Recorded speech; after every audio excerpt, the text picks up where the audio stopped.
What's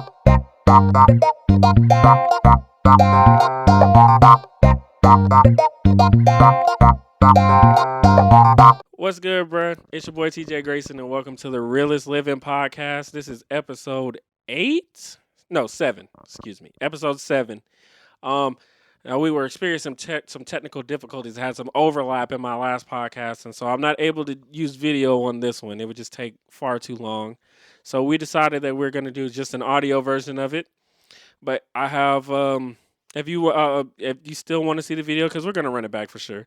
If you want, you can watch this video on Rumble, watch this video YouTube, share, like, subscribe. If you want to be on the podcast, as usual, just hit the socials that are in the description.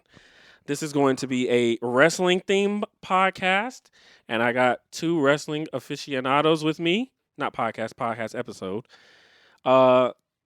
They're both named Will, so I'll just let them decide on who's going to introduce themselves first. This is Will Tatum. What's going on? What's good? All right. And this is Will Burns.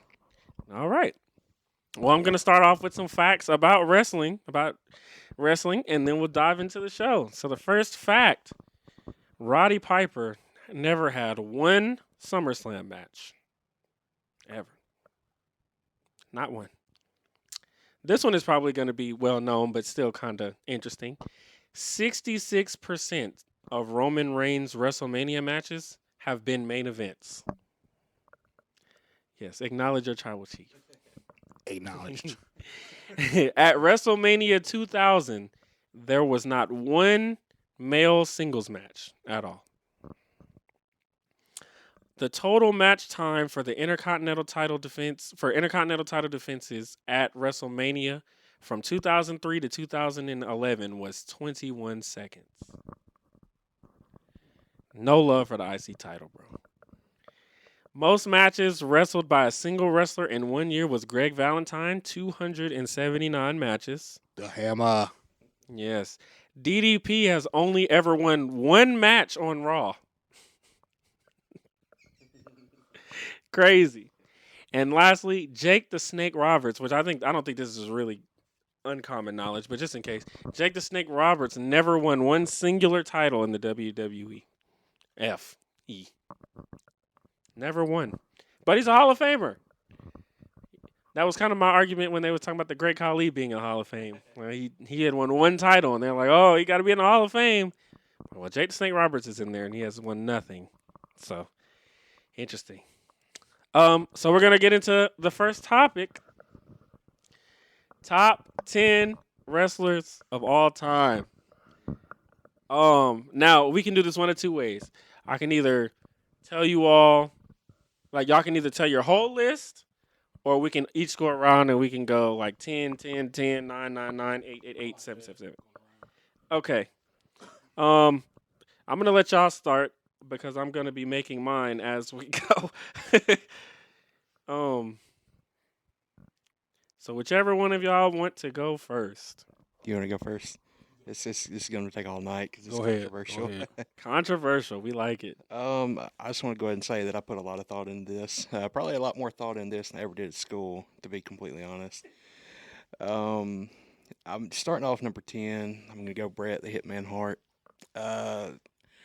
Personally, he's not one of my favorites. I'll just be honest. I don't really know why, but I went back and watched a lot on the network on Peacock, and the whole Montreal Screwjob angle, I was like, God, I feel like he might have been a little bit underrated, his work in the ring, and then when he left for WCW, I followed him over there, so I had to put him on there. Still not one of my favorites, but I respect his work in and out of the ring, and definitely, the Hart family is definitely one of the dynasties of wrestling, so got to give him some respect. My number 10 is Triple H. Grew up watching him from he was the blue blood in WWF till he is now one of the CEOs of the company. He done came a long way. AKA terrorizing WCW days. You remember that? When you said terrorizing, I thought you was talking about his run from 2003 to or 2000 to 2003, where he just had a stranglehold on the championship. He was a great heel then. Oh, amazing! People actually hated him. Um, so I'm making my list, and I got to number 8. So I'm actually gonna say, if I was going to say who would be my number 10, I know it's probably not a great pick, so to speak, but I'm just going to say it is the Macho Man Randy Savage. He would be my number 10, a charisma machine. I think he was one of the best to do it in the ring. I don't really know all of the championships like he won like verbatim, like off the top of my head, but um, I think that he's largely like not talked about. I don't know why, but I would I say agree. Randy Savage is he's definitely there. So your number 9, Will Burns. Alright, number 9. It was back and forth, number 9, number 8, but number 9, I got to go with my guy Randy Orton. I think he's one of those guys. He came in, and I followed it when I was younger, probably about 2002, 2003, 2004, when he first cutting his teeth, and I think he kind of got off on a rocky start. He had a lot of attitude issues, whatnot, backstage, and it was kind of rocky. I know his father, Cowboy Bob Orton, was a legend too. But I'm going to give him his respect because, I mean, his championships speak for themselves. His work in Evolution speak for itself. He's one of the best heels. I mean, 2009 Randy Orton Oh is a yes, GOAT level. absolutely. Punting Vince McMahon in the head. I'm sure a lot of Hard. superstars Yes. wish they could have done that in real life. But I've got to give my guy Randy some props, so I'll give him the number 9 spot. That bald headed Orton was yes. On a Demonic, different level, man. man. He was demonic. All right. I gotta go with my guy. Oh yeah, the Macho All Man. right. Just his charisma, his promos, just everything about him, man. Okay. Well, number 9 for me is he's one of my favorites, and he's yet another one that doesn't get talked about a lot. Um, but for me, it's Kurt Angle. That's I good. think in ring he was one of the best performers in the ring. He had some great classic moments. His character was great. Um, and I count the stuff he did in TNA too, because I mean, in TNA he was just he literally helped build that company up to higher heights and stuff like that. And like I say, he was just great in the ring. He had a great character. He was great on the microphone. Like he did good in all facets of what it takes to be a professional wrestler. So I would say Kurt Angle is definitely up there for sure, and he has accolades to back it up as well. Yeah, that was a tough one too. Yeah, Leaving Kurt, the milk truck when he sprayed. I think it was Stone Cold when they were doing the alliance angle. yeah. He sprayed Stone Cold and Deborah and all those guys with the milk. Man, it's he just played his character so well. Yeah, So. I mean, and then another underrated one that he did that I thought was really cool. I don't know if you've seen that promo with him and talking about Rey Mysterio and liking the boys and stuff. I see that on TikTok and I laugh my ass off every Dude is, time, and then man. he had another moment when he rap battled John Cena. Mhm. Like he is, he's just great. I just love it. I seen one today on TikTok when they had the lines like coming in WCW against ECW against WWE. Yeah, Him and Stone Cold go back and forth. absolutely, man. That was funny. I mean, he's put on some great matches. Like his match with Shawn Michaels at WrestleMania is one of the best matches I've seen. I mean, he's had a ton of great matches in TNA as well, but especially that, and he had that one with Shane McMahon where they were about to die. Yeah, I mean, he's had some great matches over the years too. So I mean, yeah, and he was a great heel too. And Yeah, the he team was. angle stuff, and when he had a great match against Brock Lesnar. So I mean, he's had some really good matches. I broke my freaking neck. Yeah, that dude is legit. So he's my number 9. All right, number 8. It's a guy that I'm gonna give him his props because of what he done for the business.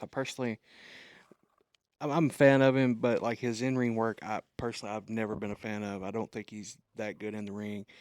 But just what he did for like kids growing up, in the '80s, the early '80s, mid late '80s, whatever. Number 8 is gonna be Hulk Hogan, just because of his work. I guess bringing kids like say your vitamin or say your prayers, eat your vitamins. and the guy was obviously, doing steroids left and right. But He was eating his vitamins. he was definitely eating his He was vitamins eating for his sure. vitamins. He was eating vitamins for sure. But I guess I'm just gonna give him his props just because of his outside work and stuff, bringing the kids and that generation to WWF. He's an And icon. I guess just for that reason alone, I'll give him the 8 spot. Okay. Or well, yeah, we're on 8. Sorry. Okay. This man has the slowest entrance ever. WWE ever. Talking about the dead man Undertaker. When he came, when I was a kid when I first came out, I was scared of him. Absolutely. I'm just saying It's Undertaker number 8, huh? yes. Well, my number 8 is probably people are gonna be like, why is he so low? But I just the Nature Boy Ric Flair is number 8 for me. Yeah, I'm sorry. Oh no. I'm sorry. I know it might be disrespectful. This is where we needed the camera for sure. Yeah. Okay. So obviously, 16-time world champion, really 22, Right. but one of the most easily recognizable wrestlers Mhm. in the world. Also, I would say one of the most, as far as a character, one of the best. So many quotables in all companies too. You know, you know. I mean, one of the most memorable things is that when he was in TNA and Jay Lethal and him got into that The woo off. impersonation, woo off thing. I mean, and he's doing this as an older man. I mean, I have so much respect for Ric Flair. I just don't know. I don't think his in-ring work compares to a lot of the people I have above him. I don't think it's bad, but I just think I could be wrong now. But I just don't ever think that Ric Flair was like ever somebody in the company where he was like definitively like the guy, if that makes sense. I agree with that 100%. I just want to say that he was always there at the top, but he was never the guy. Right. I could be wrong, but just it was Sting, and then it was Hulk Hogan, and then Triple H, and Austin, and it just he never was like that, unless it's before my time of knowledge. But that's just, and at that point, I don't even think that's what I would even. His ring work still to me would never be. If anything, his character is the more impactful part of it. Mhm. So I got Ric Flair, and I love Ric Flair. Mhm. But he's my number 8. Sorry. I seen his last match in Nashville. Really? He died like 2 times in the ring, I believe they said. He Dang. passed out because, Yeah. I mean, Oh God. I- I guess it's a miracle we're all here, but man, it really is a miracle that Rick is. more so than him, Mick Foley for sure. Yeah, but those two, I don't know how he's alive. all these guys. And yeah, Ric Flair. I mean, he took a superplex off the ladder when he was 60. I mean, God, I just that's crazy. ain't no way I can do that when I'm 60. I can't do that now. Exactly. So you're number 7, Will. Number 7 is the current. I think he's the CEO of WWE now. Cerebral Assassin Triple H. Nice. He caught a lot of crap back. When I first got started, because I felt like he used who his father-in-law Vince McMahon. He used who his father-in-law was to quote bury talent. But the guy's a hell of a competitor in the ring, and he's a hell of a wrestler. Both singles. He was probably one of the most underrated heels. Like we talked about earlier in the 2002 era. Oh yeah. When he was just, he, like you said, he had the lockdown on the title. People legitimately hated him. Yeah, he was one of those that, man, he could. Now I will say this: he's not afraid to get absolutely buried by The Rock on the mic, like the promo where he's like, and oh, by the way, I'm something you're not, undisputed champion, so shut up. Yeah. I had that as a sound bite on here. I'll give him his props too, and I think the direction he's taken WWE today, you've got to give him props for that for absolutely. sure. So at number 7, I'll give it to him. All right. Now, this is where it gets controversial for me. I got a tie at number 7. Okay. All right. Randy Orton Okay. and the Rated R Superstar Edge. Mm. Rated RKO. I remember Edge which came out when he was like with the Brood. Gangrel and Christian. Yeah. That was good. He was quiet, but Yeah.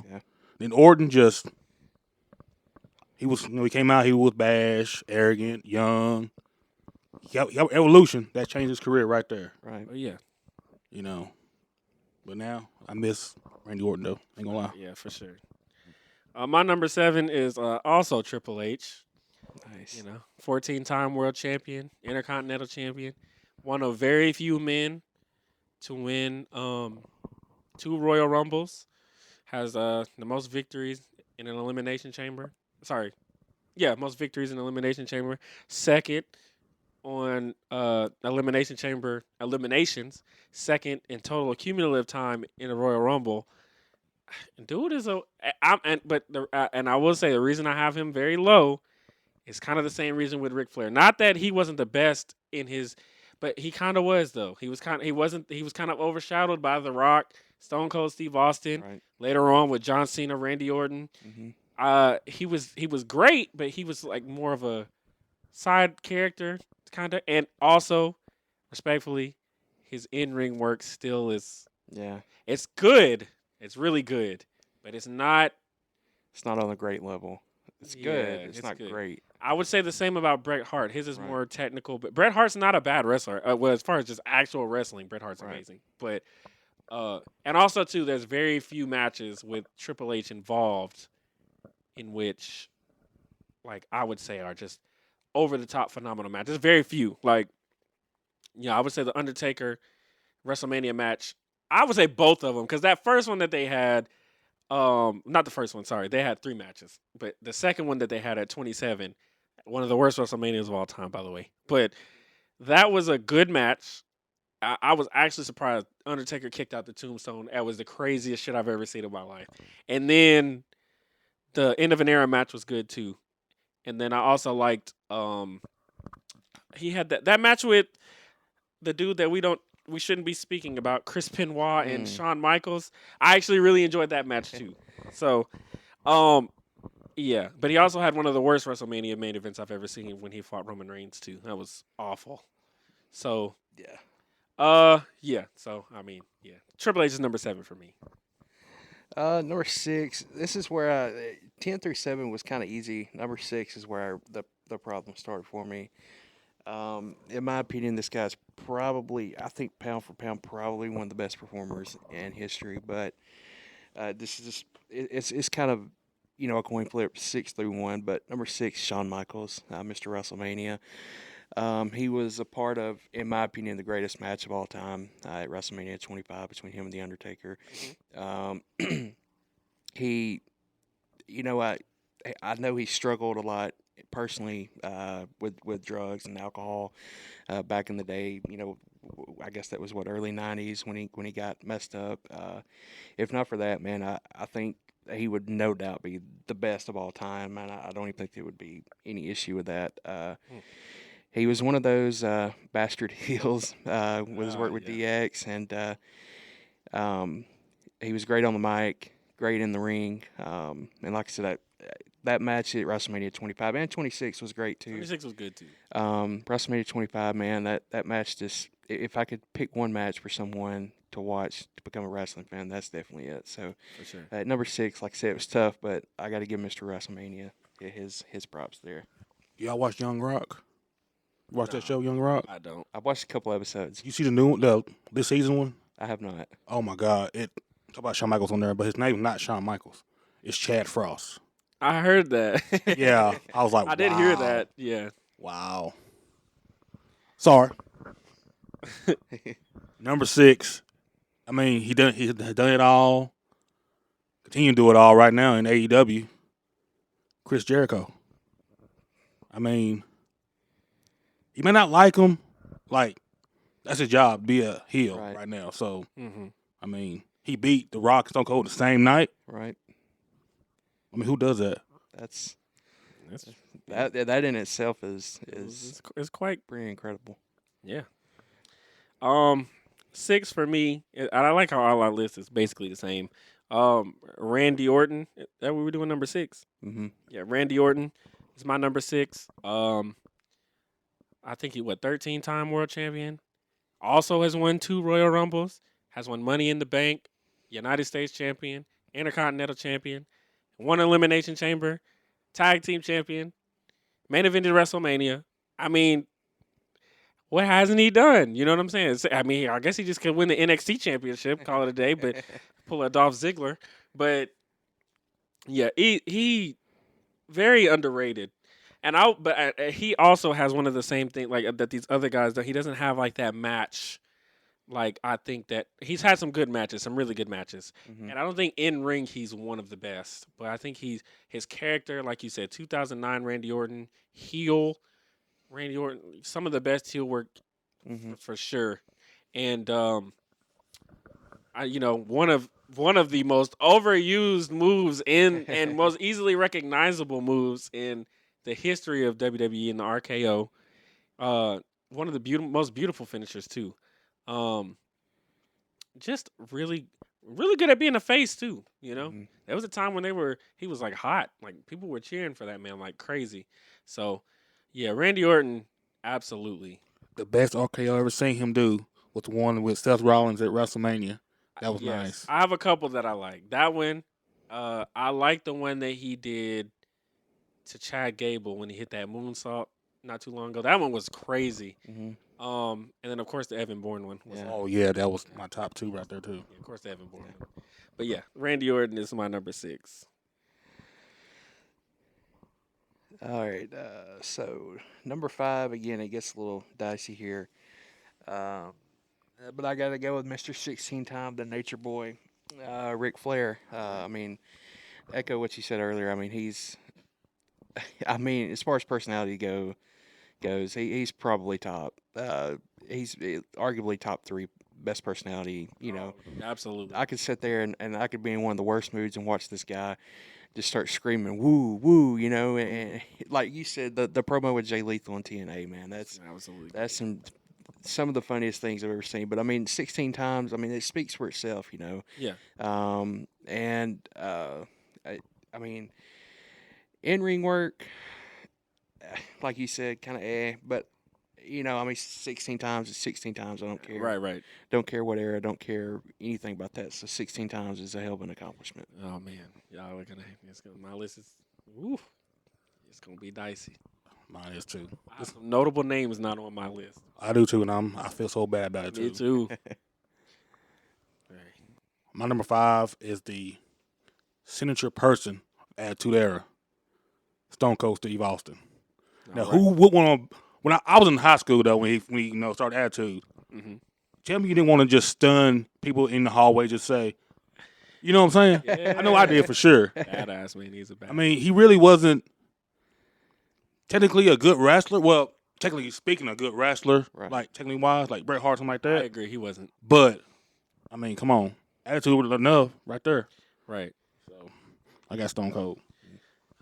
My number 5. I've actually said in the past that he was my number 1 for a long time, but I've had to drop him down just a little bit just because I had to consider some other things. But number 5 for me is Le Champion, Chris Jericho. Mhm. I mean, God, being able to reinvent yourself so many times Mhm. and it get over. I mean, man got over a clipboard with a piece of paper on it. Made the list. You know what I'm saying?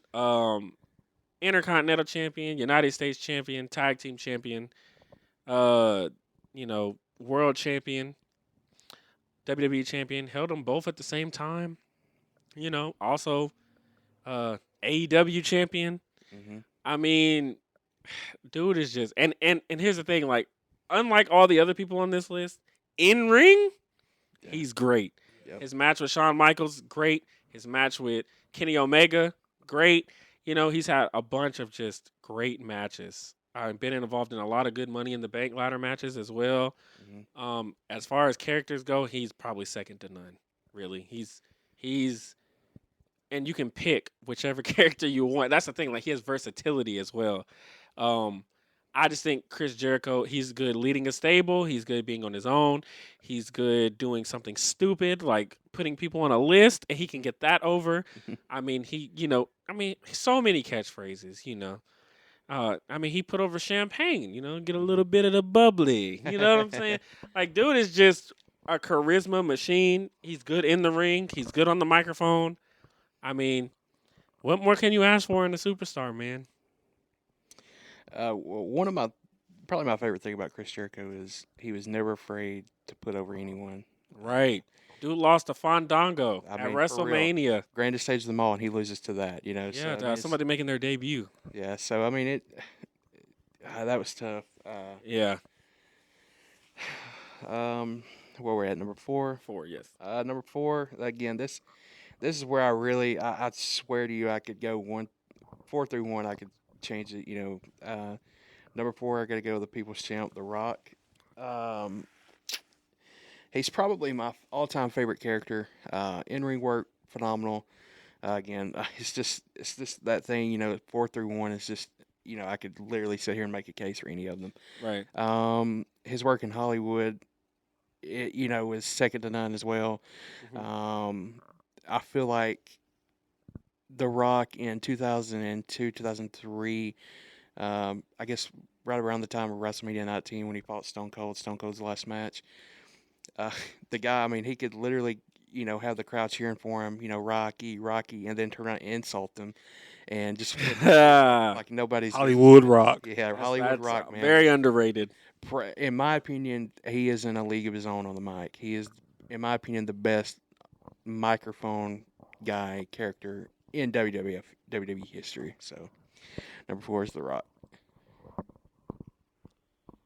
Number 4 for me is the icon Sting, Respectable. bro.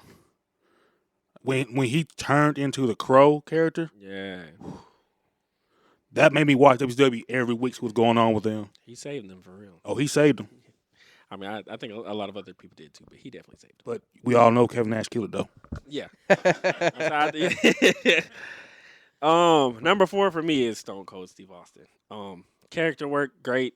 Like I said, in the ring he wasn't good, but I think I'm gonna say he wasn't good, but he wasn't like I said, upper echelon as far as in ring. But I think his character was upper. Like it sets itself apart a lot of the times from other people.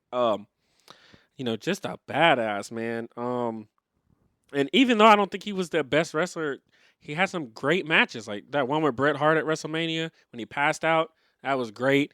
The one he had with, I would say the second match he had with The Rock was great. The first one was okay, and the third one was but the second one where Vince McMahon got involved, I think it was at WrestleMania 17. Yeah, that would have That been was 17. great match. I also think he did really well when he came back and fought Kevin Owens this week. I mean, now for somebody like with a broken neck and all these knee surgeries and stuff like that, I think he did respectable. Not great, but respectable. I mean, I was very happy to see that. And then also he had a match with Kurt Angle too that was really great. Just go back to pat on my back, Kurt Angle. He's been a part of. He's been a lot. 3 Royal Rumble victories. I mean, the only man to do that. Intercontinental champion, I believe.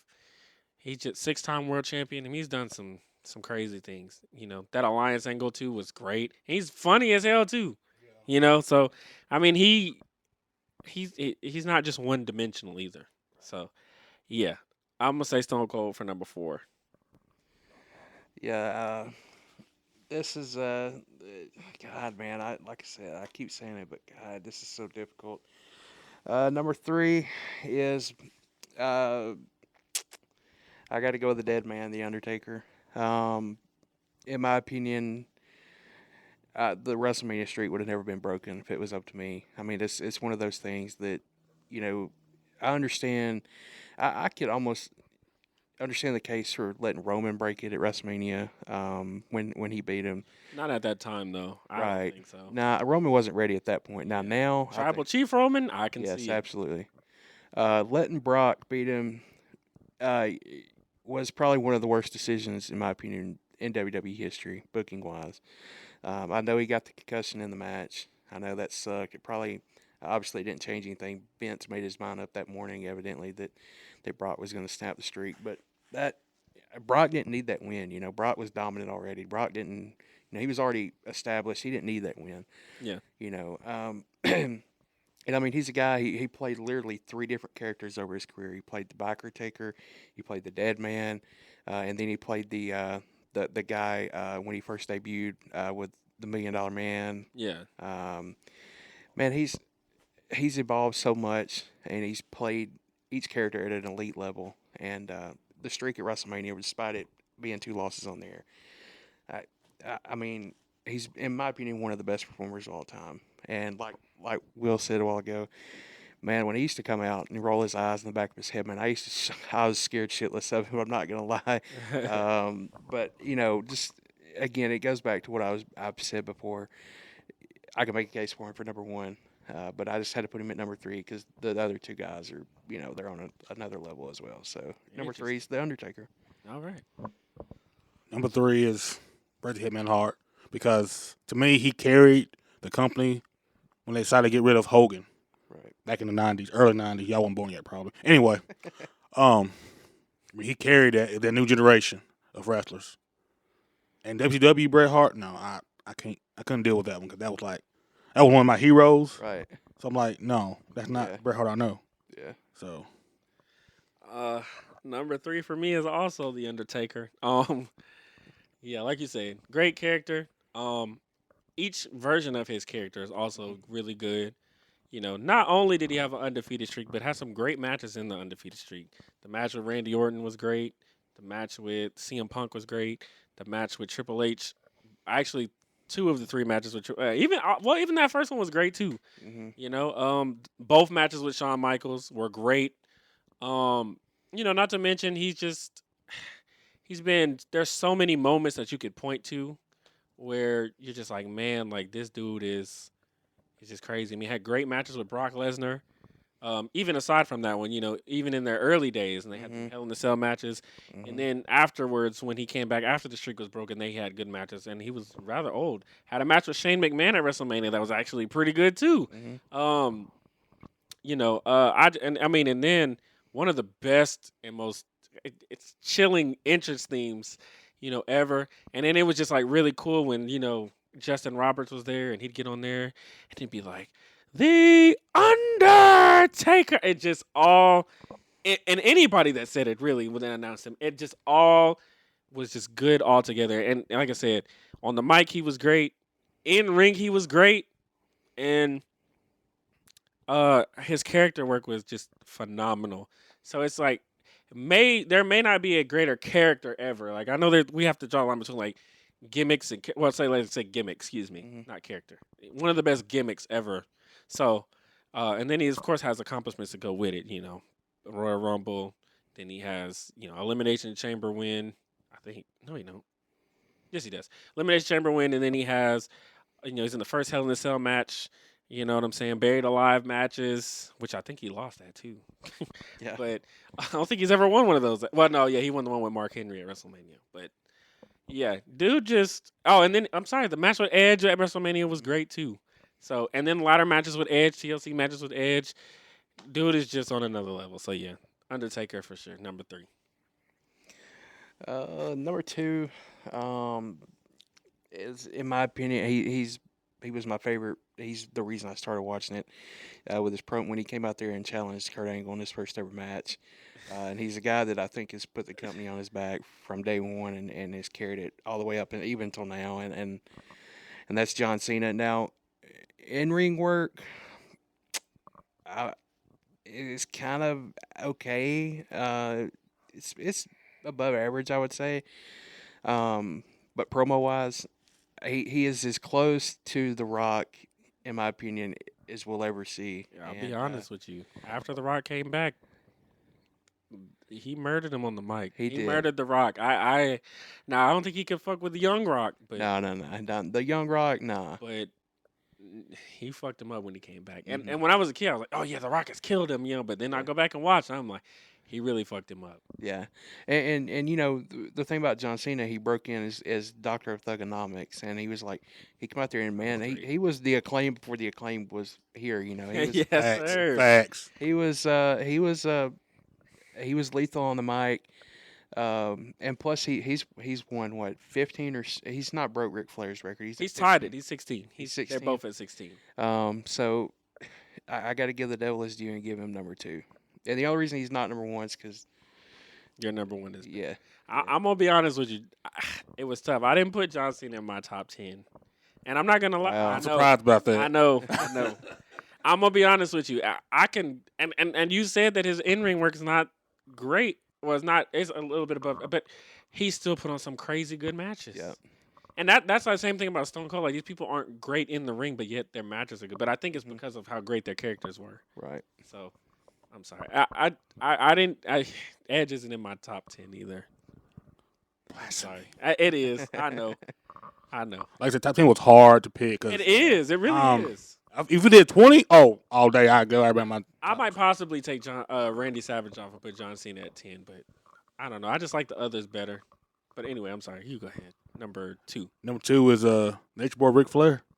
I mean, another guy that I can see myself being a Ric Flair back in the day. I do it now anyway.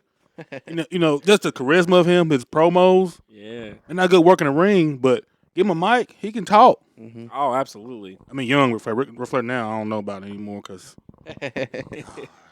he's selling weed and selling Viagra. You gotta do what you gotta do, man. Woo! My number 2 is The Rock. Yeah, character work great. I'm glad that you mentioned Hollywood Rock because that's such an underrated. That's probably my favorite version of him. Yeah, mine too. Like he's one of the only people I've ever seen like really diss the crowd. Like the Toronto. I go back and watch that Toronto promo that he did. That's one of the best promos I've ever. And again, so many quotables, so many catchphrases. You know that, and also too, just I promise you, like you said, you want to pick a match for a wrestling fan to go back and watch. Him versus Hulk Hogan at Mhm. WrestleMania is Yeah. the one that I would pick because everything was perfect. The atmosphere, Mm-hmm. you know, the match was good. The crowd was so heavily involved in it. Uh-huh. Like that's one of them that I don't like going to wrestling shows live because I feel like it's missing a layer of excitement without the announce team and whatever. But I would have loved to have been there live to see that icon versus icon match. I mean, then he said matches with Stone Cold, the match with Triple H at Judgment Day, and the Iron Man match he had with Triple H. He just had some really good matches too, despite not being like one of the better in ring technicians. Also too, like I love the match he had with John Cena as well. Mm-hmm. Also, I like that I didn't really respectfully think it was a great move to have him take the title off CM Punk because I'm not a big fan of part timers winning titles, but for him to even do that, and he's crossed that mark of being over a 10-time champion too. So yeah, The Rock, and then like I said, I didn't even say anything about his character work yet. So I mean, it definitely The Rock. All right, so we're at number 1. Who's the GOAT, Will? I mean, it's Stone in my eyes. It's Stone Cold Steve Austin. Okay. His promos were amazing. The beer truck, we drove the beer truck out there and sprayed The Rock, Vince, and Shane. I still watch it to this day. I go back and watch and just laugh my ass off at him. I think he is probably. I don't think he gets enough credit for his heel run with the Alliance in 2001 when he turned on Vince in WWF. He is a guy. He's a lot like The Rock in that he can go from being just one of the best, faces, and then immediately like flip a switch and become the bastard, that nobody likes. Right. And I think he single-handedly helped the WWF win the Attitude Era.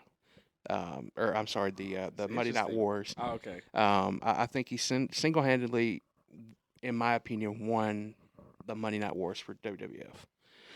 So for that alone, it's obviously the biggest thing to ever happen in wrestling, the Monday Night Wars. Mm-hmm. So for that alone, I got to give him the number 1 spot. All right, Tatum, who's your GOAT? My GOAT is The Rock. This is the guy that got me through high school. I'm telling you right now, like, I would go to school, know your role, shut your mouth. Eyebrow. I mean, he the one got me watching wrestling, get into it again, was The Rock. Yeah. I'm just, Nice. yes, The Rock, man. That's my guy. Well, I didn't hear you mention the goat on your list, and I heard you mention him, but he was very low. But my version, my goat is the Heartbreak Kid, Shawn Michaels. Um, just banger after banger when it comes to Mm-hmm. matches.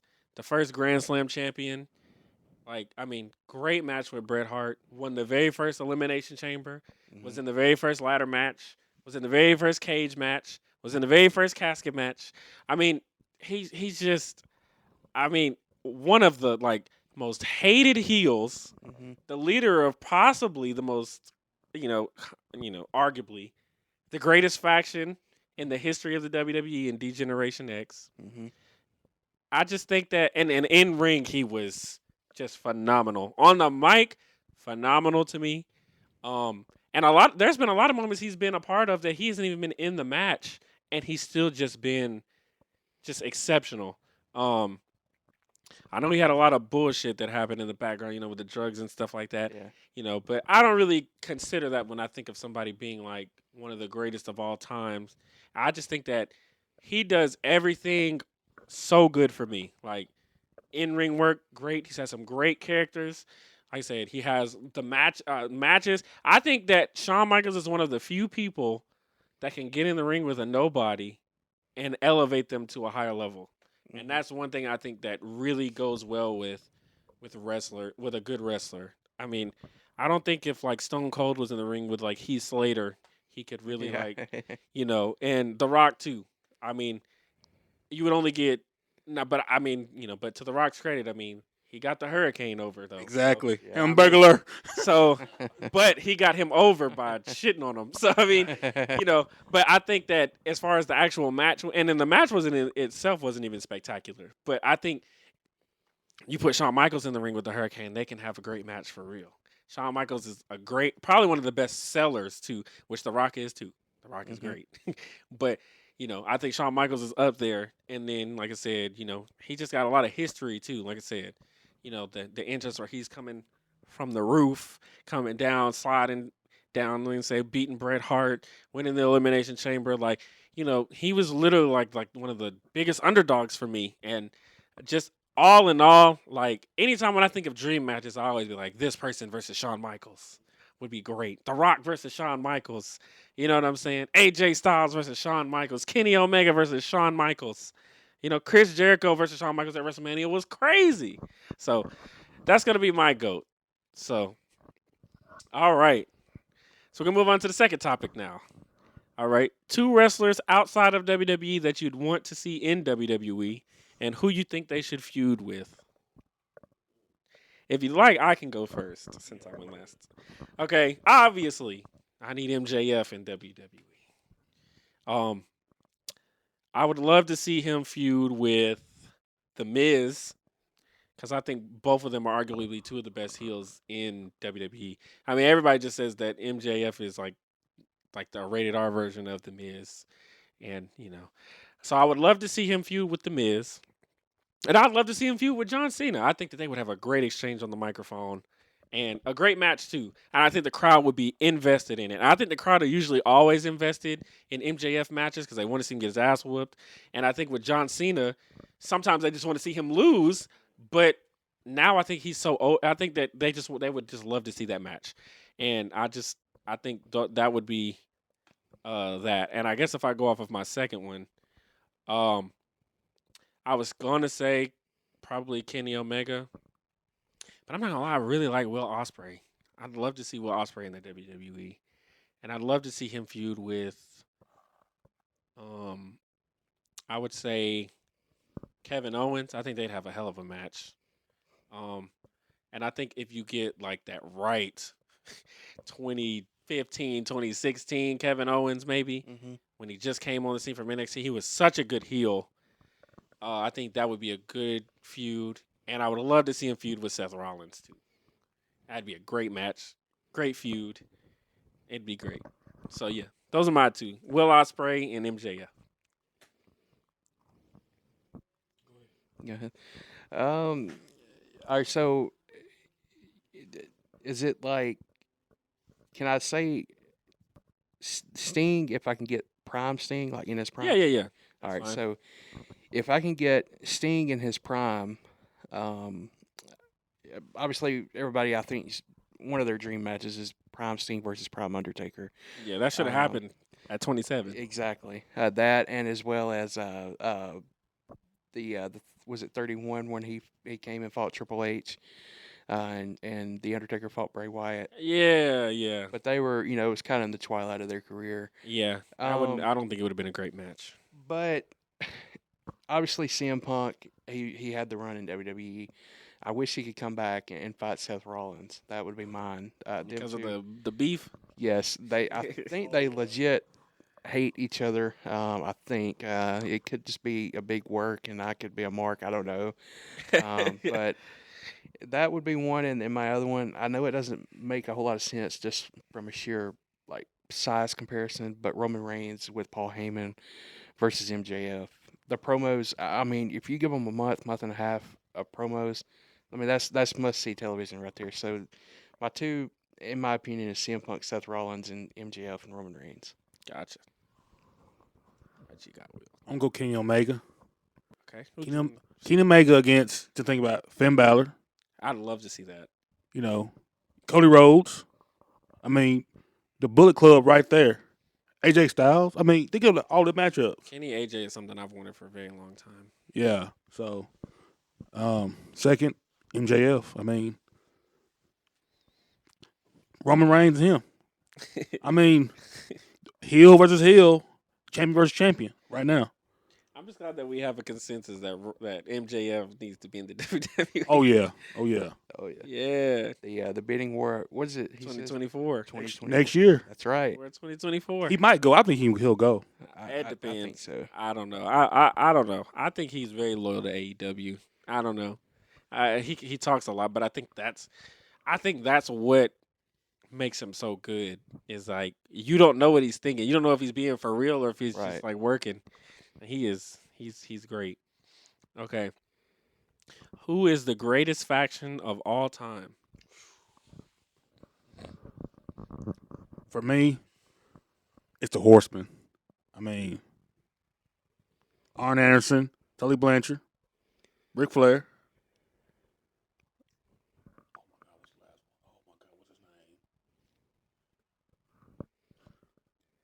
My mind blank right now, but he's in my top. Paul Orndorff is him? No, I thought that's who it was. They kept saying he was a horseman or something. no, I'm talking about the original Horseman. Oh. Okay. Well, the second version of the Horseman, he took Ollie Anderson's spot. Anyway, as a Horseman, it comes to me a little bit, but think about they invented the faction click to be a thing in pro wrestling. Yeah. Okay.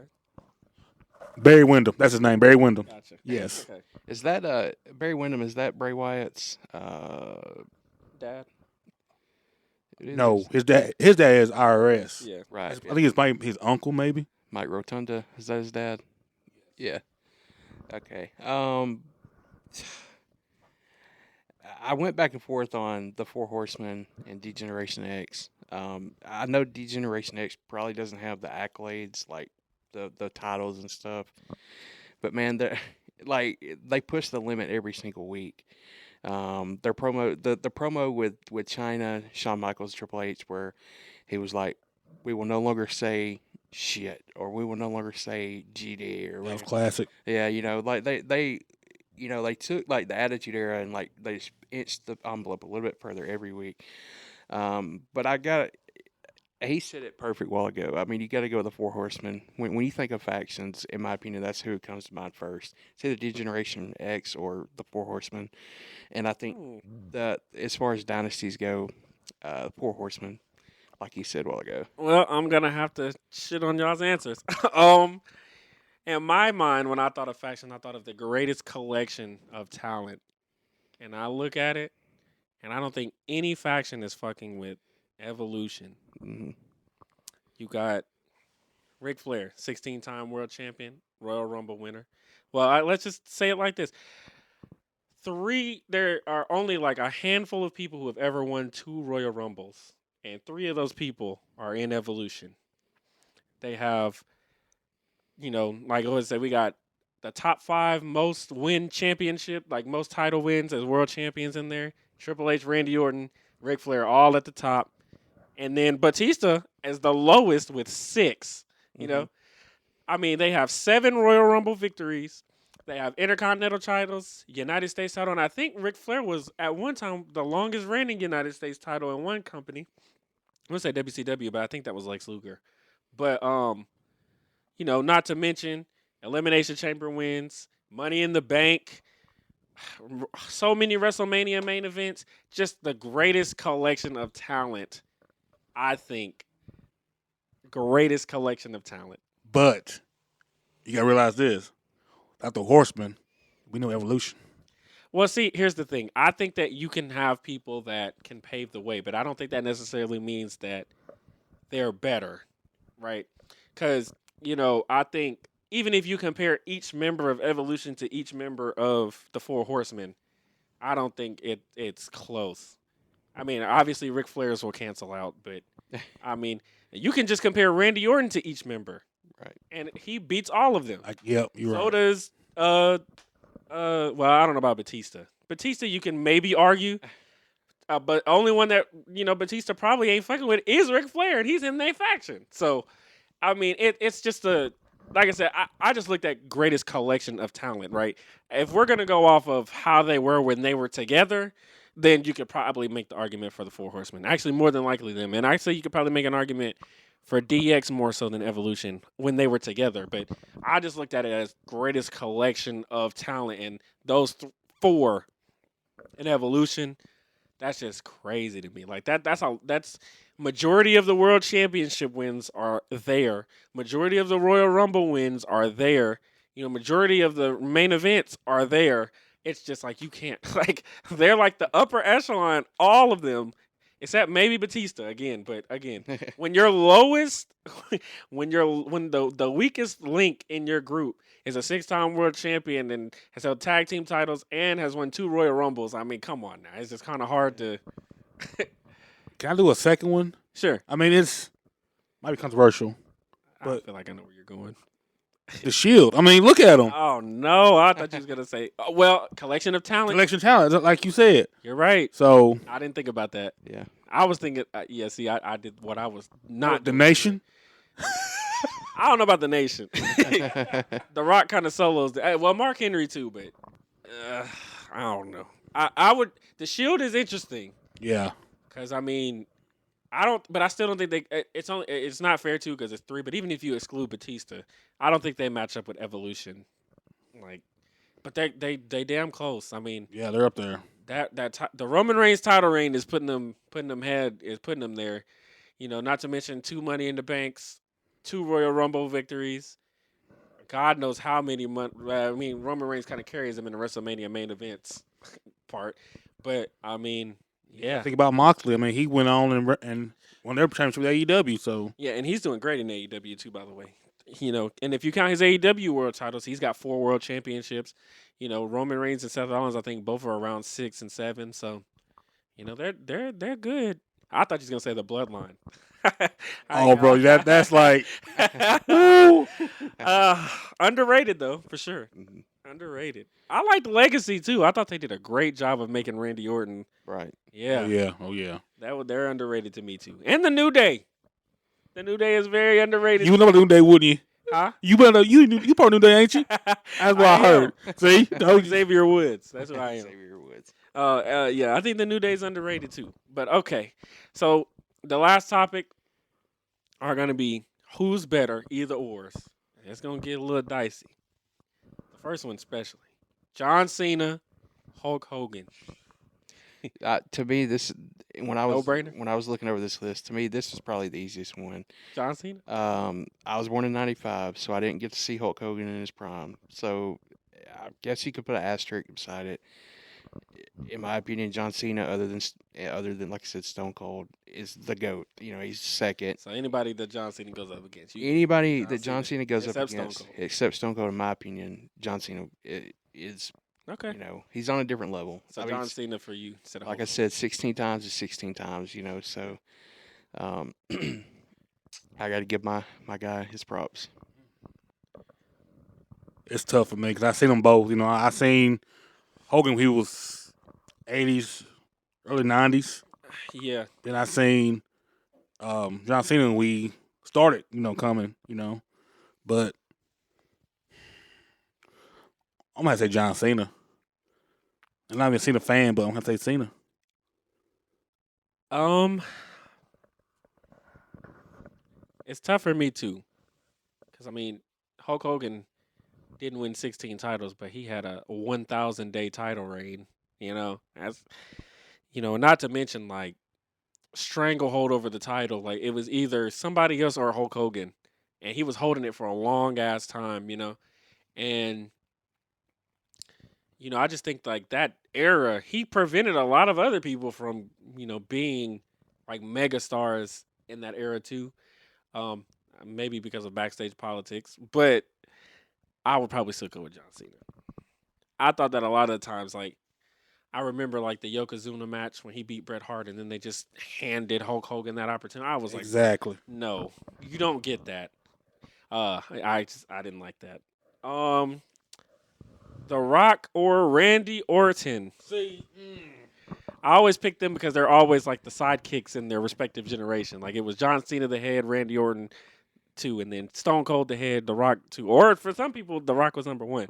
But generally, it's always The Rock or Stone Cold The Rock, and then John Cena, Randy Orton. So that was my logic behind this one. Whoever wants to go first, fine. I will go first.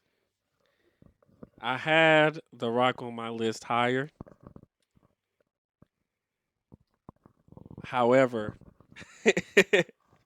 as far as better overall, uh, I'm gonna have to probably say I'm gonna have to go with Keith, with Randy Orton, with Randall Keith Orton, man. I'm not gonna lie, better finishing move, way more accomplishments. Mm-hmm. Been in the WWE a lot longer, I think overall better heel, not a better face, but way better heel. Right. I would say Randy Orton's probably better in the ring too. He's just not better on the mic. His mic skills are severely lacking. Right. That might be where the gap is, but Yeah. I'd still probably say I'd probably go with Randy Orton. I think Randy Orton is on pace to be one of the greatest, and he's a Grand Slam champion, and won 2 Royal Rumbles, and won Money in the Bank, and won an Elimination Chamber, and been a tag team champion. I mean, he could just win the women's champion now, I guess. I don't know. Yeah, I'm gonna say Randy. Yeah, The Rock is, he won the world title, WWE title, He did. tag team title, Yeah, he was a good Intercontinental champion. Intercontinental champion, solid. He was a good Intercontinental champion too. But this is hard. Mic work, Rock all day. Yeah, it's not close. In ring, Orton gonna get him. Yeah, I don't think it's a big gap in ring though. But No, it's it's not. It's definitely a big No. gap on the mic. I'm gonna go with Orton. Yeah, Dwayne, I'm sorry, but I'm gonna go I with Orton. love The Rock. Yeah, this is probably one of the more difficult ones. I think just because, like you guys said, the mic work, and he was so damn good as a heel, he was so damn good as a face. I got to give it to The Rock. I'm not even mad at it. He. To me, you can make a case that he's one of the best superstars of all time. He's up there with The Rock. I mean, with Stone Cold, Ric Flair. That. I don't think you can make that Randy Orton. Like you can make 100% you could. I don't think you can make a case that he's one of the best of all time. I think you could. He's got the accolades. He does have the accolades. He's got the matches, I think too. I mean, and not only that, but I don't think that if The Rock was to wrestle now, I don't think The Rock at Randy Orton's age was as good as Randy Orton is now. So I think that The Rock had like, and he has a smaller window too. Like Right. he didn't have that long, so we don't have a lot to judge The Rock off based off of Randy Orton. There's a lot more that we can judge off of. If we took like a sample size of Randy Orton, we could be like, yo, like he was. Yeah, he's had some duds too. Now I ain't gonna lie, that Randy Orton Bray Wyatt match was not great. Yeah, that. I don't even think Randy should have won that, to be honest. And it's tough too because, like we talked about earlier, 2009 Randy Orton, is probably one of the top 2 or 3 greatest heel runs ever. Right. I mean, everybody and their brother absolutely hated him. 100, and he was. I think it was scary too. Yeah, it was He was kinda, scary. borderline Rolling the eye, demonic. yeah, rolling his eyes behind his head and stuff. And he tried to blow John Cena up. With the fireworks and shit with the pyro. So yeah, yeah, man, it's tough, but I got to give the edge to The Rock. Just like I said, because when I was growing up, he was kind of 2002, 2003. He was getting in that heel run. So yeah, when I first got introduced to wrestling, I saw the heel Rock. yeah. But I And think his mic work sets him apart from yeah, Randy. and Corporate Rock was great too as a heel. Yeah. Like he was good too. Yeah. He's funny. He's funny as hell too. So yeah, it's okay. So the next one, the Hardy Boys or the Dudley Boys.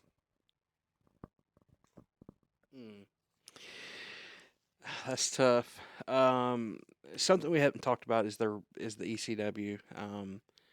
I think the Hardy Boys.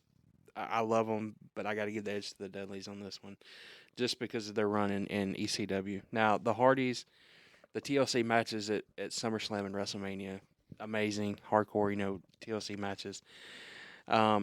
Which the Dudley Boys are right there with them as well. So It's funny because Edge and Christian won all those matches. Yeah. you got to give them the props too. Yeah. But I think their run in ECW gives them the edge. Dudley Boys. Gotta go with them. I'm gonna say the Hardys, and I'm only gonna say them based off of the broken when they were broken. Delete. How they were just That was a good so one. incredibly over. Right. Like, and they went to all these wrestling companies and won their tag team titles. Right. That was crazy. And I know that the Dudley Boys have won more tag team titles than any other tag team in history. Right. That can't be discounted, but oh man, I won't be mad at either one. Okay. This one's a little bit of a different one. Sheamus or Batista? I'm gonna go Sheamus on this one. Okay. Just because to me, Batista one dimensional in the ring to me. Okay. Sheamus is more technical wrestler than Batista is in my eyes. I'd say so too. So I don't know though. I'd probably have to. I don't know. I think they both have really great theme songs. Like, I love Sheamus's theme song. I love both of them actually, but Batista's is God. I also just think that I don't know. This was tough. I think they would both. I think they're both really great. Sheamus 4-time world champion, Batista 6, but Sheamus has been United States champion, tag team champion, Money in the Bank, 2 Royal Rumbles, or no, a Royal Rumble. Sorry. World Heavyweight Champion, WWE Champion. I'm just gonna have to say Sheamus, respectfully. Sheamus he's getting up there in age right now, isn't he? He's Yeah. probably what, late 40s. He may think not so. be that old. I don't know. He's up there. I'll look it up. But like Will said, Batista is one dimensional to me. Or 2-dimensional, I guess. He hits him with a spine buster, and then he hits him with a sit down power bomb. 45. Sheamus is. Well, I didn't think he would be that old. Yeah. And he's still putting on banger after banger after banger now. That Walter match was. I mean, that Gunther match. I gotta stop calling him Walter. The Gunther match. okay, Cody Rhodes. Yeah. Hopefully, hey, here in a couple weeks we might get Gunther and Sheamus and McIntyre at WrestleMania. That would be I'd love to see Gunther and Brock Lesnar. Right. Brock Lesnar and Omos. I want to see that shit. What the fuck is that? I know. that to me screams Vince McMahon. I hope it's not. But Right. All right. Randy Savage or Ric Flair? this to me, this is not even. This might be one of the easier ones too. It's Ric Flair, you think? Definitely Ric Flair. I'd probably say Ric Flair too. Just because of the longevity. Right. I thought Randy Savage was pretty bad later on in his career. Yeah. Whereas Ric Flair still, even when he wasn't wrestling full time, was still great. Woo! Ric Flair all day. This is one that I have to argue with a lot of people about. Charlotte or Trish Stratus? It's an easy one for me too. Again, this is one of the easier ones. I think it's Charlotte. I mean, I keep saying it. She's what, a 16 time? 14. 14 times is 14 times. To me, it doesn't. If you could take all the titles away, I don't think Trish Stratus even comes close to matching her in the ring at all. I think there's probably 2 or 3 people that match Charlotte in the ring.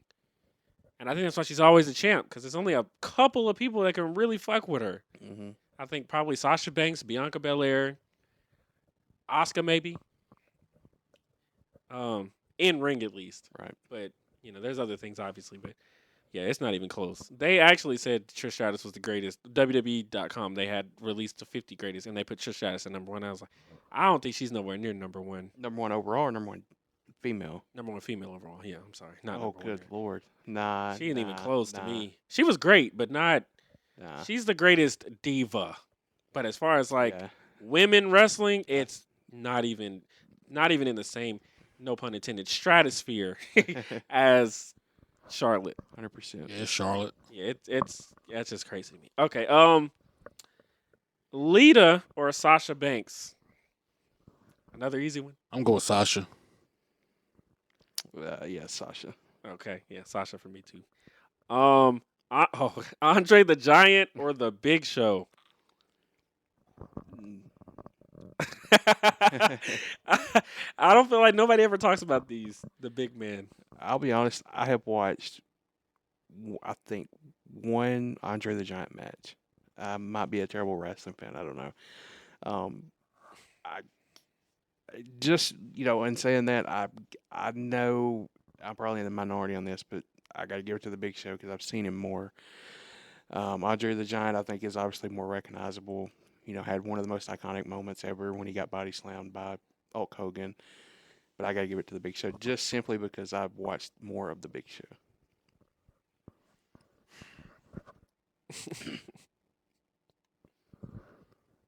I'm going Big Show too because I seen more of the Big Show than I seen Andre. Same. I'm gonna say Big Show too. I don't even think Andre won a title in the WWE either. He did. Oh, which one? He beat Hogan. Okay. But then he sold it to the $1 Million Man. Yeah, see, that's crazy. So yeah, Big Show has been world champion, WWE champion, Intercontinental champion, United States champion, tag team champion. Crazy he hadn't won a Royal Rumble. I mean, he did win the Andre the Giant Memorial Battle Royal, but what the fuck is that?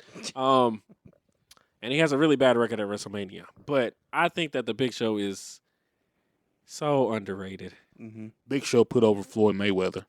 Yeah. He got beat by a sumo wrestler at WrestleMania, man. Okay, the New Day or the Usos? Oof. Sorry, Usos. That's because.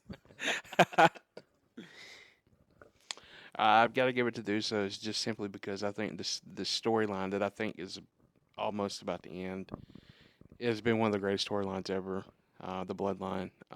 The Usos, going back to the early, I guess, 2015, 2016, when they would battle the Wyatt family, I think that was There was some great matches. some of the greatest tag team matches of all time. Very, very good. And I mean, no disrespect to the New Day because I love them. I love Big E. I hope he gets well. I hope he comes back. Yeah. But I gotta give it to my guys, the Usos. Yeah. I'd say the Usos too. All right. The Undertaker or Shawn Michaels? God. Oh, Well, I mean, you know who my GOAT is, so. I'm gonna go with Sean on this one, just because. I mean, entertaining, can wrestle, can go, bell to bell. I think, like we talked about earlier, I think he's pound for pound the best wrestler, technical wise, of all time. Shawn Michaels is. He's never had a bad match. I could get my fat ass in the ring, and he could probably make me look like a superstar. I'm telling you. He's great. God, man, they're responsible for, in my opinion, the best WrestleMania match of all time. But I got to give it to Shawn. Although I did pick The Undertaker pretty high on my list, higher than Shawn, I got to give it to Shawn just because I think he's the best in-ring performer of all time. I like it. Okay, the next one was D-Generation X versus the New World Order, NWO. Let everybody speak at once now. I mean, I'm gonna go NWO because they single-handedly probably carry WCW from they they helped catapult them over WWF back in the day. Okay. And either way you look at it, the Click ran that business back then. They still do. I mean, they do. I don't know. I don't know because there's so many different versions of the NWO. Like, I like the original, like yeah, Scott Hall, Kevin Kevin- Nash, and Hogan, yeah, 'cause, where you it should know, have stayed yeah, there. then everybody started joining, and then the Wolf Pack, and which Yeah. the Wolf Pack had a great theme. But I'm gonna probably say, if I'm going with, I'd probably say Degeneration X, just because Shawn Michaels is the GOAT for me. Triple H, a young Triple H was cool. He was funny. Mm-hmm. Road Dogg and Billy Gunn were fucking amazing, and they were really, really hot before they joined the DX as well. And then China was great too. I got to give it to Degeneration X. Like you said earlier, I mean, it got to the point where me, you, and Will could have joined the NWO. I mean, it was like one of those things that I think it kind of ruined the luster, kind of took the shine off. Yeah. Heel wise, they were phenomenal. I mean, when Hulk Hogan joined them, was one of the greatest heel turn, probably the greatest heel yes, turn of all time. absolutely unexpected. But I gotta give it to Degeneration X just simply because I think the NWO just kind of made a mockery of itself there at the end. Yeah. And I didn't realize how big that was. Hogan turned like that. It's Till like I it'd be like watched John, it. Like John Cena joining the Bloodline it would be. in his prime, like or when or him joining Nexus or something. Okay, I picked these two because they're the two most decorated female wrestlers in WWE right now. Asuka or Bailey? See, so for reference, Bailey hasn't won a Royal Rumble, but Bailey's been Money in the Bank. Bailey's been the NXT champion. Bailey's been tag team champion. She's actually been SmackDown Women's Champion, Raw Women's Champion, and she was SmackDown Women's Champion and tag team champion at the same time. First Iron Woman match. So yeah, there's that. And then Asuka, Royal Rumble, longest reigning NXT Women's Champion. She was the longest reigning WWE Women's Tag Team Champion, Raw Champion, SmackDown Women's Champion, Money in the Bank. So both of them have pretty much done it all. Well, I mean, I guess Bailey hasn't won the Royal Rumble yet, but I say yet because she's probably gonna win it. The women's roster is very top heavy. Mm-hmm. I'm gonna go Bailey on this one. Okay. I'm going Bailey just simply because I think she's probably the hottest one in the WWE right now. Hottest, looks the best. No. Oh. No. Body wise, one of the hottest. I mean, no, so I'm saying you're saying she like looks. I got to give it to Bailey. Now, Asuka is probably might be one of the best technical female wrestlers, but I got to give it to Bailey. I'm gonna go with probably Asuka. I'll be in the minority. I like Asuka. I think she's done a lot of stuff that's just slipped under the radar, and we can't just forget about when she was just like undefeated for like 2 years, and she was on a tear, and she was having great matches. Mm-hmm. Ember Moon, Mm-hmm. she had great matches with Shayna Baszler, Charlotte, Sasha Banks, all these people. She just has great. And not saying Bailey didn't, because I ain't gonna lie.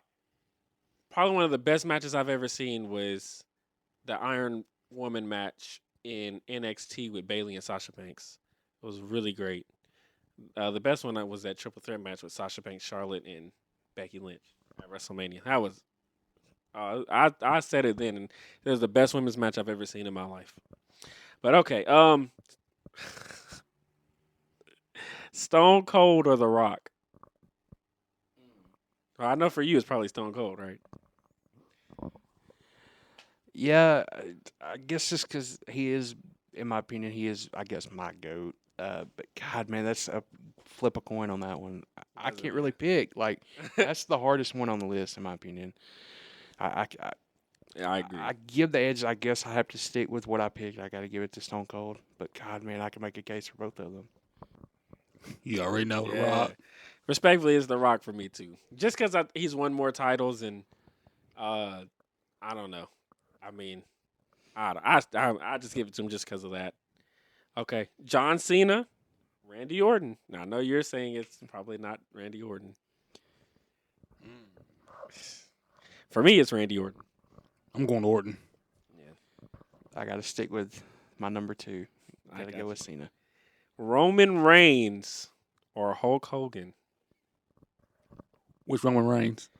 We're gonna compare his whole body of work because I understand Big Dog is nowhere near in the top anything for me. Hmm. I never liked that version of him. That was a forced thing. Either way, it's going to bring Roman Reigns for me. Really? Okay. I think, like you said, TJ, when they tried forcing him down our throats, when he beat the Undertaker at WrestleMania, the Big Dog stuff, I was never really a fan of him. But now, I mean, this storyline has been Love him. incredible. Love him now. I got to give it to Roman, but I know that Hulk Hogan is probably the most recognizable, arguably recognizable name ever. But I got to give it to Roman. I like Raymond. Raymond. Raymond I like Reigns. Roman Reigns significantly better than I like Hulk Hogan. Yeah. However, I have to say Hulk Hogan only because,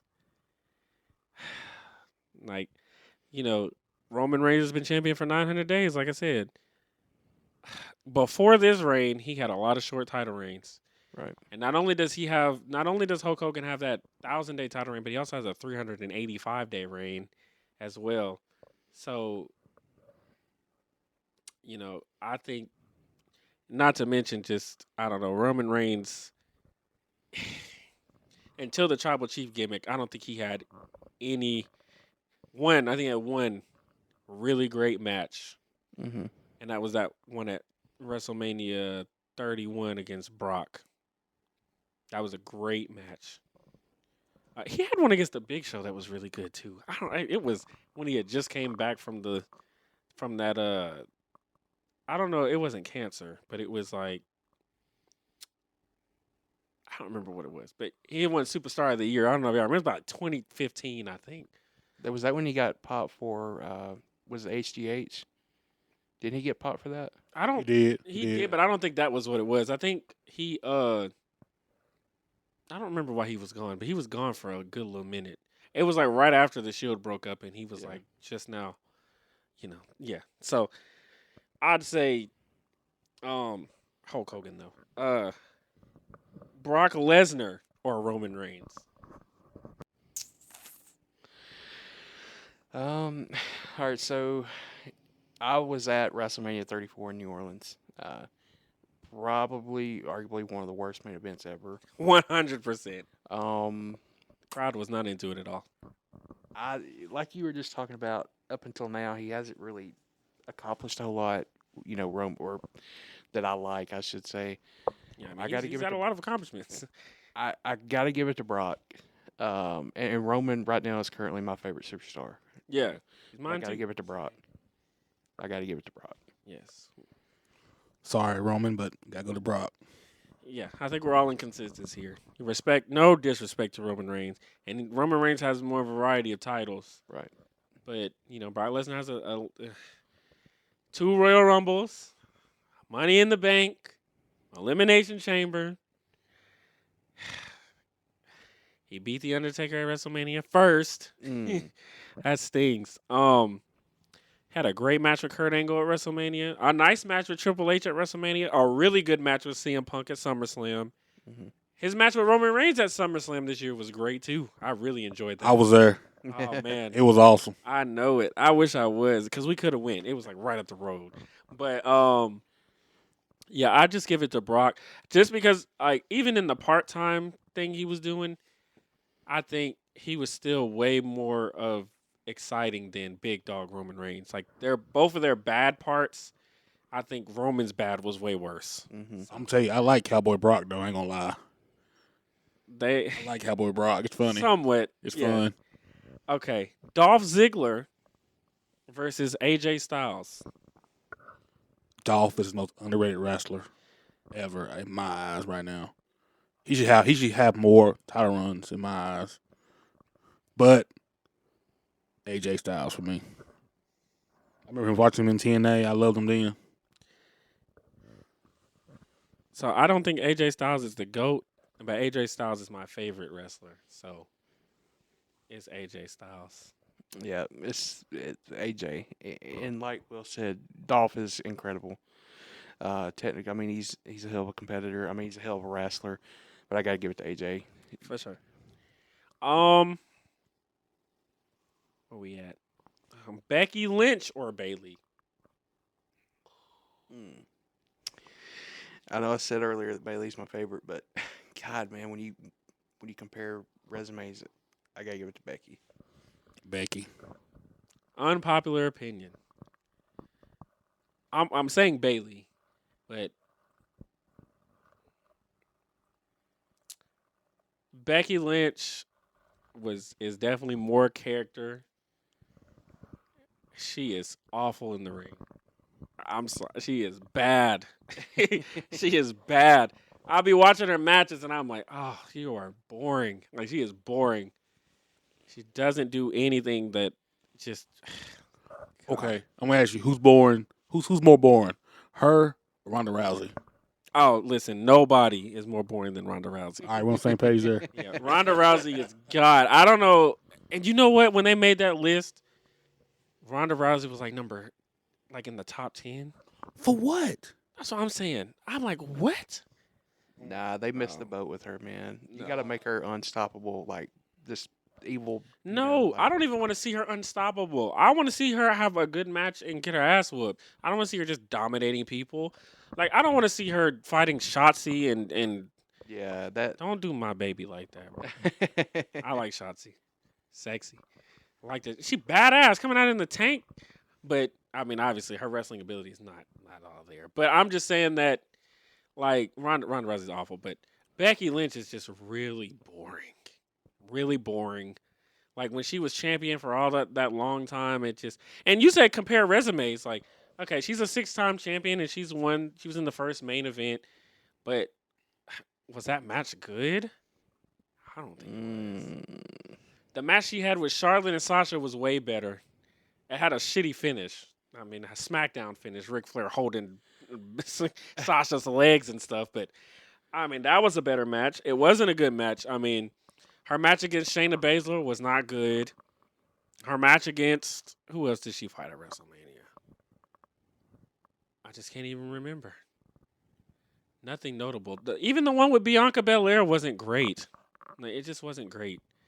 I'm not gonna lie, it pissed me off when they brought her back and she won the title like 5 seconds, whatever. Yeah. That was horrible. I know there's long-term storytelling and stuff, but it's still just like I was just like, bro. Because the matches she had during that time to get to WrestleMania was fucking awful. Like she was all character. I wanted her to win the title, but sometimes like you want people to win the title, and then after they win it, it's like, oh man, ugh.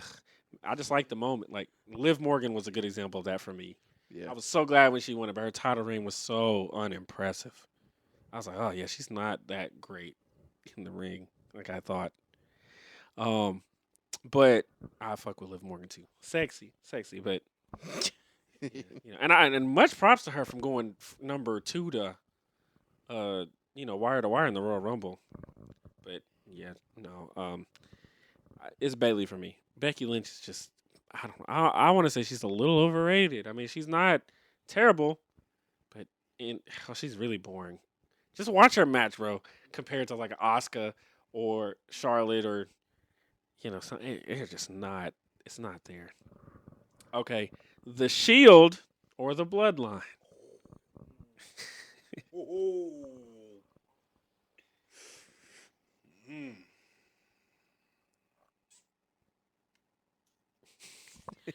I got to give it to the Shield just because I mean the Usos are a great tag team, but individually, what Moxley's doing in AEW and what Seth has done in WWE, and then of course obviously Roman with his 900 day, I got to give it to the Shield.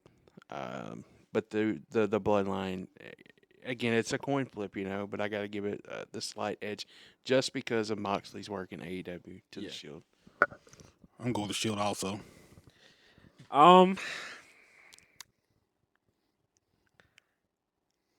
As a collection of individuals, I'd pick the Shield.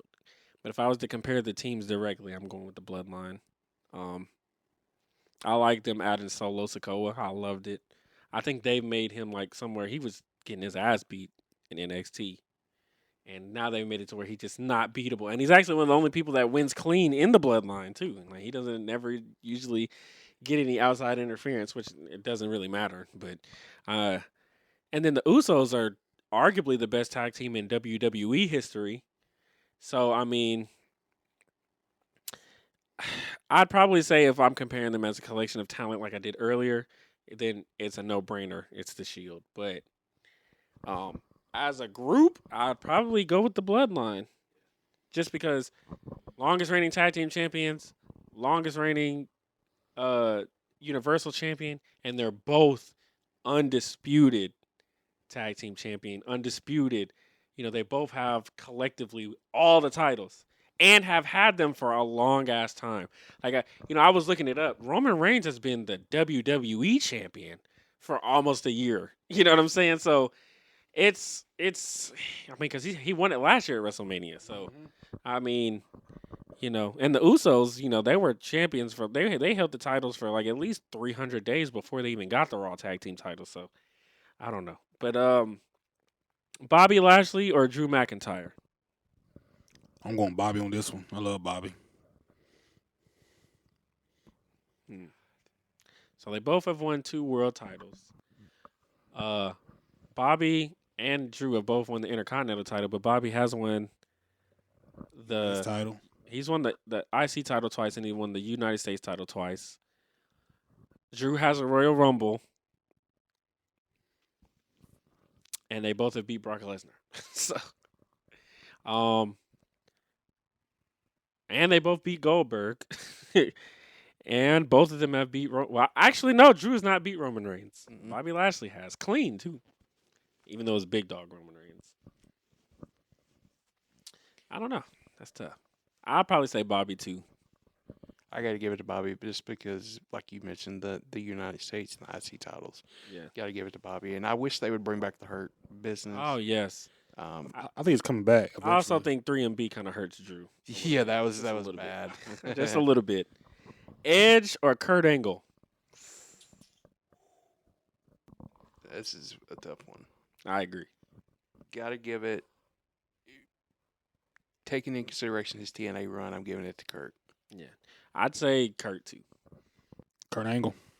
Although I will say what Edge is doing now, because he's like 52. Yes, and And he still looks great. dude is going like a 29-year-old rookie. Yeah. Yeah. I like it. But yeah, I'll give it to Kurt Angle. Okay, this is another one that's always been a little controversial. Triple H, Bret Hart.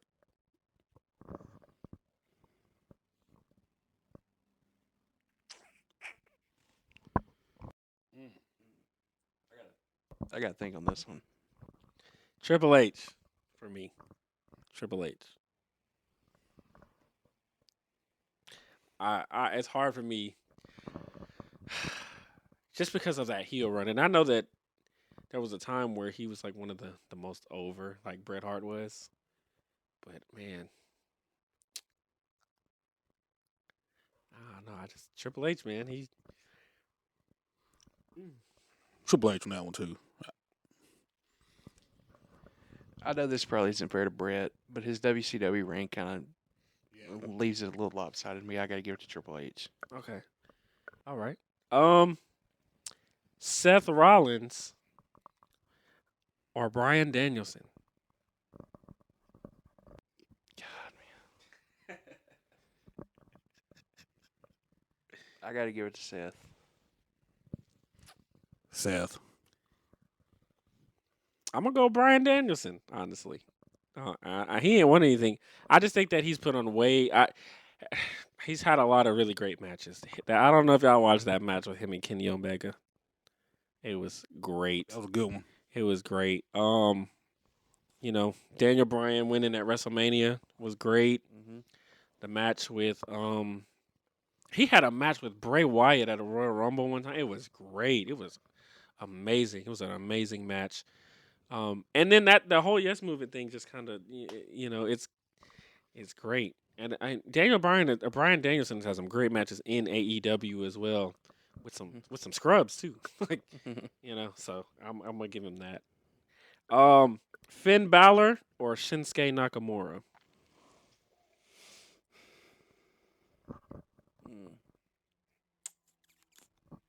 That's tough too. Let's put it in the perspective too. Both of them, 2-time NXT champions. Uh, Finn Balor, Universal Champion, 2-time Intercontinental Champion. Shinsuke, Royal Rumble. He's held the Intercontinental and the U.S. title a bunch of times. So yeah, go with that. I mean, I won't say Finn because I've seen more of Finn right now in WWE than I've seen with Nakamura. Yeah. They're not using him correctly right now. So, but Finn, I he's like great. He's great in the Judgment Day. I'll say this. I would probably lean more towards Shinsuke, but to your point, he has more titles, but a lot of his title runs were not memorable, unfortunately. Like I said, I would know straight up if I thought he should have won I thought he should have won the title from AJ at WrestleMania. Mm-hmm. I don't know why they didn't do that. And then they turned him heel, and I was like, okay, well maybe he'll win it because him and AJ had a great match. It was a last man standing match they had, and it was great. But he didn't win that either, and I was like, well. Then he went and he squashed Jeff Hardy for the U.S. title, and I was like, well, he had a lot of hype. He should have won the title that year, but I'd have to say Finn too. Yeah, Finn. When he went back to NXT, he was great the second time too. Chris Jericho or Seth Rollins? Jericho. Same. It's got to be Jericho just because he's getting close to 60 and he's still putting on bangers. Yes. Ask me 10 years from now, I might say Seth Rollins because he's going to be that age, so Yeah. I got to go Jericho. Goldberg or Batista? Goldberg has 2 moves. I'll be honest with you. This late Goldberg has really fucked him up. Yeah, like him returning really fucked him up. Yeah. Him and The Undertaker. Was it a Crown Jewel? Yes. Crown Jewel? Oh, it was awful. That was probably one of the worst matches of all time. I got to give it to Batista. Not because of that match, but That's part of it. Yeah. And actually, I seen some online that they rushed Goldberg out there just because they wanted to beat WWE in the ratings. That's why he was out there. He really couldn't wrestle at all.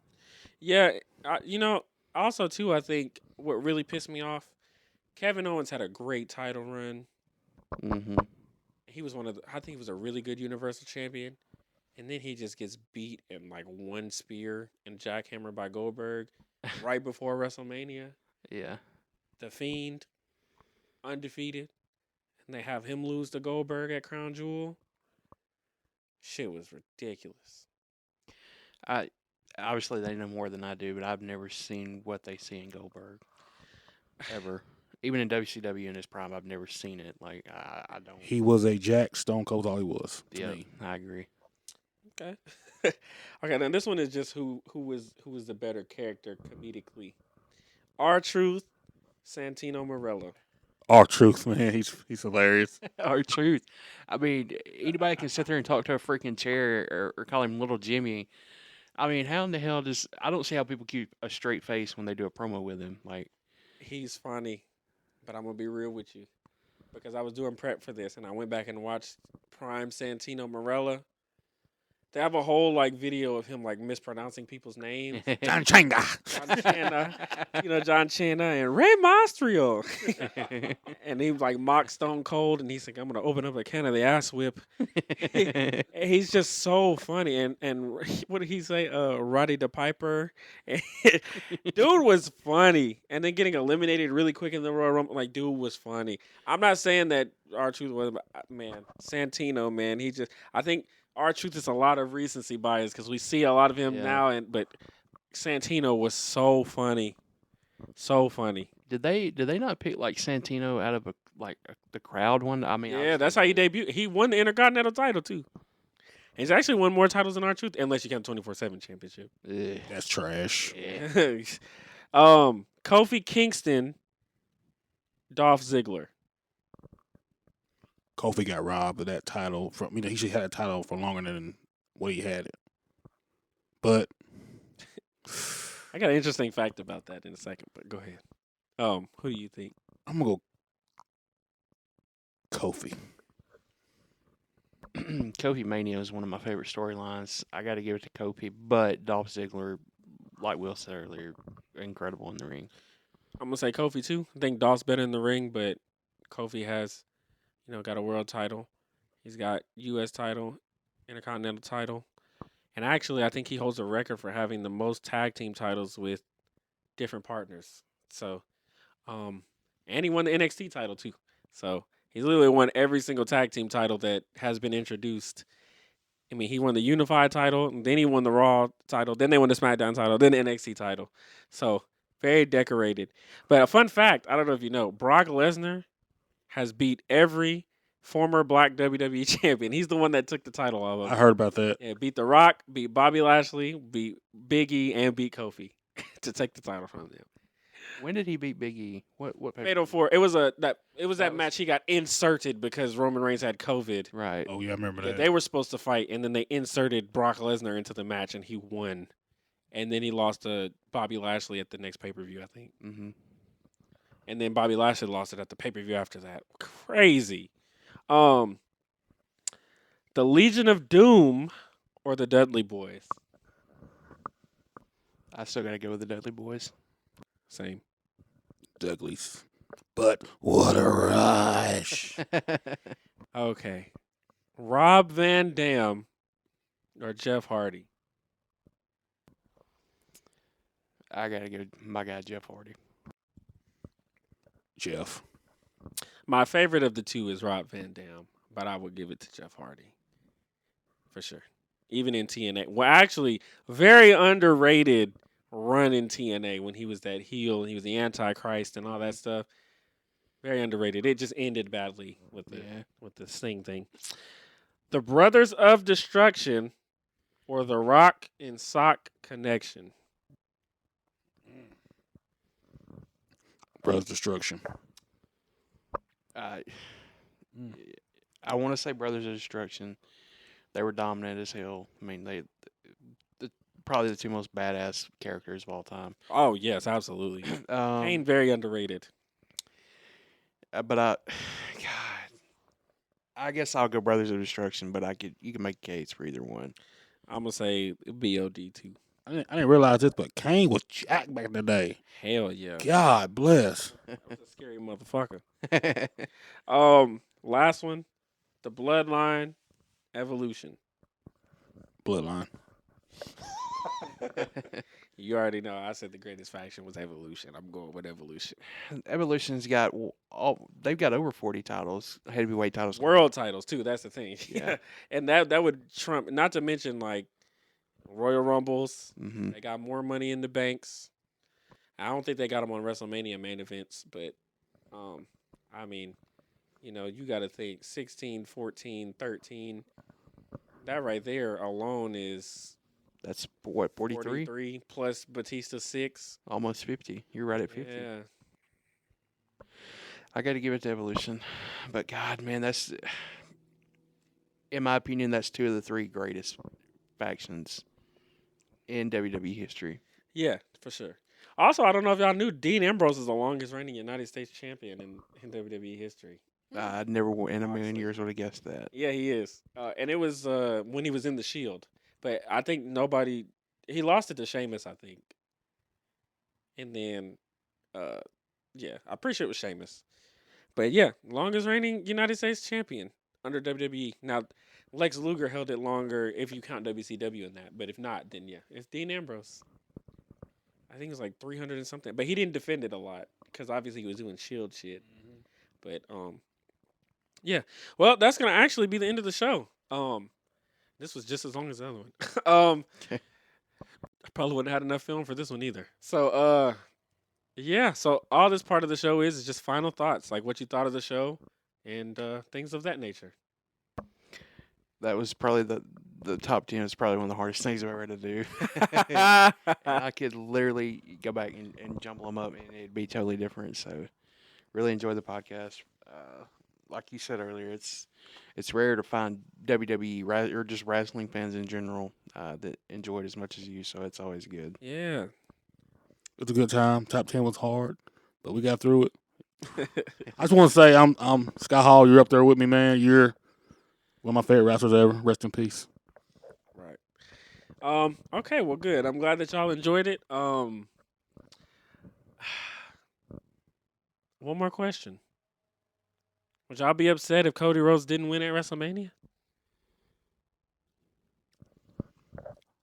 I wouldn't be, because you got to think about this. Roman Reigns went through all these people, and then he beat them all. So you want to have me Cody? You want to say Cody Rhodes gonna beat him? I don't see it happening. Kind of yes and no. I would say yes. I would be disappointed. Would be upset. Um, if he doesn't win, what does he do?